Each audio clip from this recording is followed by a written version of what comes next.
So today I have come back again to follow up this banyan tree.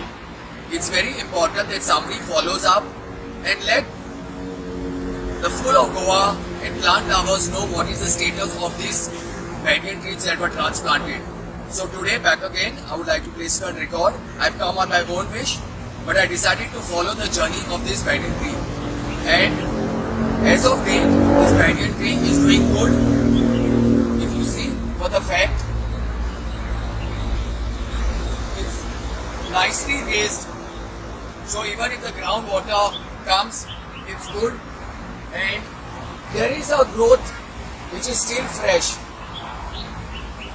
And according to me, this banyan tree is doing well. And on a parting note, I would also like to place on record, I would like to thank the Honorable Chief Minister of Goa, Dr. Pramodsawant. You have made our life very easy, especially people from Mapsa who are going to Panjim on day-to-day basis. It's become almost the drive to Panjim has become flawless. Yes, 2 months there was a lot of difficulty, but I would like to place it on record that thank you.